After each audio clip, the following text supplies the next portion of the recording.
أعوذ بالله السميع العليم من الشيطان الرجيم بسم الله الرحمن الرحيم الحمد لله رب العالمين ثم الصلاة والسلام على أشرف المرسلين سيدنا ونبينا وعلى آله وأصحابه أجمعين قال الله تعالى والذين جاهدوا فينا لنهدينهم سبلنا وإن الله لمع المحسنين. السلام عليكم ورحمة الله وبركاته.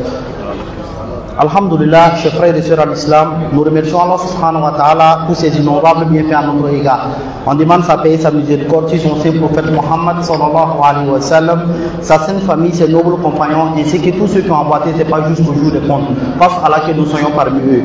Nous remercions Allah subhanahu wa ta'ala qui nous a facilité encore à notre troisième édition de la grande conférence islamique qui se tient chaque année ici à Tessie, dont le thème d'aujourd'hui est quel comportement le musulman doit adopter pour une société vertueuse selon l'islam. Le développement de chaque société va de pair avec le développement de l'être humain. Lorsqu'on parle du développement d'une société, ce n'est pas seulement le matériel, mais c'est d'abord le développement de l'être humain. C'est pour cela l'imam Shafi dit: de nos jours, beaucoup de gens dénigrent la société disant que la société a changé. Mais en réalité, si on allait donner la parole à la société pour que la société elle-même va parler, la société va dire que non, elle n'a pas changé. Mais en réalité, ce sont les hommes qui ont changé. Raison pour laquelle le Coran nous interpelle de ne pas s'aimer la corruption sur terre après qu'Allah subhanahu wa ta'ala ait accordé sa miséricorde à cette terre-là. Les prophètes et les livres qu'Allah subhanahu wa ta'ala nous a envoyés, c'est pour venir nous éduquer. C'est pour cela le prophète Shuaïb alayhi salatu wa salam, il dit que tout le fois que lui mène là, c'est comment les gens vont revenir sur le droit chemin. Moussa alayhi salatu wa salam, également il a enseigné à son frère Haroun de continuer à faire le bien même s'il est parti, qu'il est derrière eux. Le bien de la société, c'est la vertu des hommes.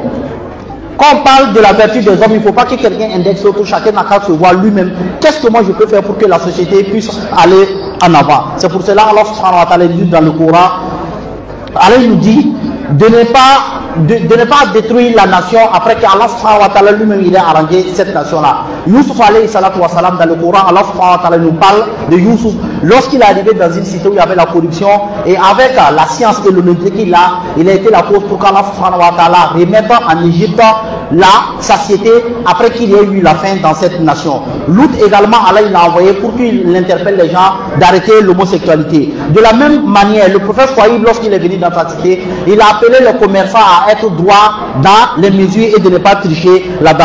Daoud alayhi salatu wa salam également, Allah subhanahu wa ta'ala lui a dit: nous avons fait de toi un juge parmi les hommes, donc sois équitable parmi eux. Chers frères et sœurs en islam, chaque homme doit être utile à la société.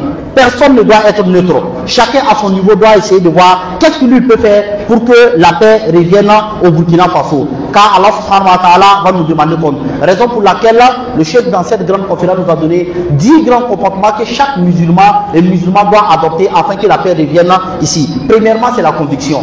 On ne peut pas construire une nation tant que nous-mêmes nous n'allons pas nous accrocher à l'unicité d'Allah et laisser tout ce qui est futur. C'est en s'accrochant à la volonté d'Allah, en s'accrochant à l'adoration d'Allah, qu'Allah subhanahu wa ta'ala va nous trouver une porte de sortie. C'est pour ça qu'Allah nous dit dans le Coran: quiconque fait bonne œuvre, qu'il soit homme ou bien qu'il soit femme, après cela, après qu'il soit croyant, Allah subhanahu wa ta'ala va jurer qu'il a donné une belle vie, dont la belle vie réside dans la foi et puis dans les bonnes œuvres.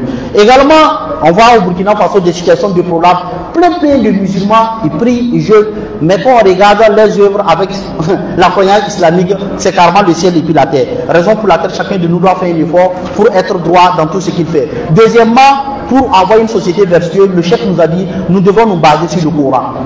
Chacun doit accepter ce que Allah et son messager a dit. C'est pour cela Allah nous dit: il n'appartient pas aux croyants et aux croyantes, une fois que Allah et son messager ont transi sur une chose, pour qu'il y ait un autre avis. Troisièmement, nous devons vivre selon le comportement du prophète Mohammed sallallahu alayhi wa sallam. Le prophète dit: Allah m'a envoyé pour parfaire les bonnes mœurs. Donc chacun de nous doit vouloir pour avoir un bon comportement. Au Burkina Faso, nous sommes 65% des musulmans, comme le chef a dit. Si les musulmans font le bien, les biens là seront au-dessus, donc le mal là ne pourra pas être au-dessus. Également, chacun de nous doit être quelqu'un de humble. Chacun doit être véridique. Chacun doit être miséricordieux. Et nous allons laisser la jalousie et puis la haine. Le prophète sallallahu alayhi wa sallam nous dit: le meilleur d'entre vous est celui qui a le bon comportement.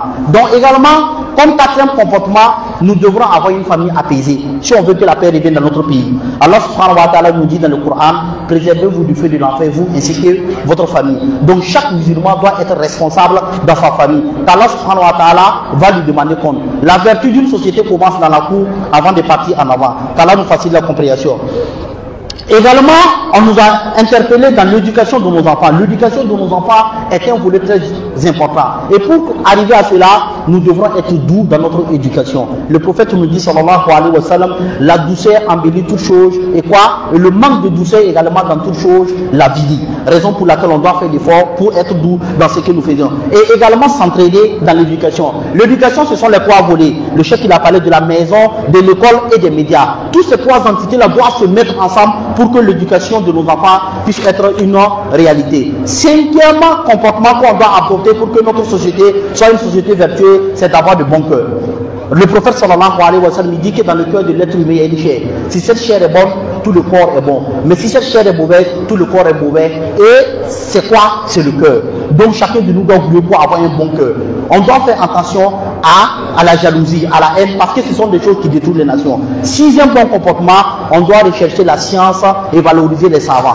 Lorsque nous allons mettre la science devant, nous allons voir que quelque chose va aller en avant. Lorsque nous allons valoriser les savants, nous allons voir que toutes les choses vont aller en avant. Raison pour laquelle dans le Coran, le premier verset qui est descendu, c'est quoi? C'est Iqra. Et Allah subhanahu wa ta'ala demande même à son prophète de nous demander d'augmenter en science.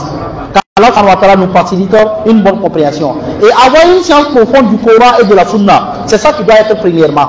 Chacun doit maîtriser le Coran et la Sunna du prophète. Et maintenant maîtriser les autres sciences. Les sciences de la santé, les sciences de la technologie. Dans une famille où il y a la science, ça élève. Et dans une famille où il n'y a pas la science, ça va rabaisser également cette famille-là. Ça nous facilite la compréhension. Sixième point, on doit s'enjoindre le bien et interdire le mal. Dans une société où il n'y a pas ça, s'enjoindre le bien, interdire le mal, cette communauté ne peut pas avancer. Le Coran nous dit Kuntum khayra umma ukhrijat linas. Le Coran nous dit que vous êtes la meilleure des communautés qu'on a fait surgir parmi les autres. Pourquoi? Ta'amuruna bil ma'ruf wa tanhauna 'anil munkar wa tu'minuna billah. Parce que vous-même vous croyez en Allah. Hein? Vous enjoignez le bien et vous interdisez le mal. Et c'est ça qui fait de nous la meilleure des communautés. Huitième point, nous devrons combattre l'injustice dans tous les paramètres. Chaque musulman à son niveau doit faire un effort pour combattre l'injustice. Nous devrons combattre l'injustice dans les familles. Nous devrons combattre l'injustice dans les bureaux. Et nous devrons combattre l'injustice dans tous les bureaux. On dit l'injustice, c'est comme une termite qui rentre dans un bois. Tant qu'on ne fait pas l'effort pour tuer cette termite-là, le bois là, ça va foutre le bois dans l'air. Donc chaque musulman doit faire un effort à son niveau pour arrêter ça. Et l'avant-dernier point, c'est quoi? C'est d'avoir de bonnes paroles. Surtout en période de crise. Le prophète nous dit, sallallahu alayhi wa sallam, celui qui croit en Dieu, au jour dernier, qui dit une bonne chose, qu'il se taise. Donc, en période de crise, nous devons faire un effort pour bien parler. Il dit, on ne doit pas parler sans avoir une source. Nous ne devrons pas parler aussi sans maîtriser ce que nous faisons. Et ce que nous disons, ça doit être instructif. Et pour en finir, nous devrons s'aider. Nous devrons s'unir. Nous devrons être miséricordieux. Chacun doit être miséricordieux avec les membres de sa famille dans la maison. Chacun doit être miséricordieux dans sa société. Chacun doit être miséricordieux dans un bureau. Un dossier qu'on peut arranger en une journée. Tu vas arriver, une simple scientifique va te dire de revenir demain. C'est pas une miséricorde ça. Quelque chose qu'il peut signer aujourd'hui, il va te dire de revenir le lendemain. Quelqu'un qu'on peut mettre à un bon poste parce qu'il a un très bon niveau. Mais comme le boss n'est pas d'accord avec lui, il va le mettre en arrière. Tant que nous allons faire comme ça, notre société ne peut pas aller en avant. Donc voilà les 10 points essentiels dont le chef a eu. Si nous mettons ça en pratique, nous allons avoir le succès dans ce bas monde, dans la tombe et dans l'au-delà. Qu'Allah fasse que ce que nous avons entendu, nous puissions mettre ça en pratique et puis nous allons transmettre ça de qui de droit. Sur ce, assalamu alaikum wa rahmatullahi wa barakatuh.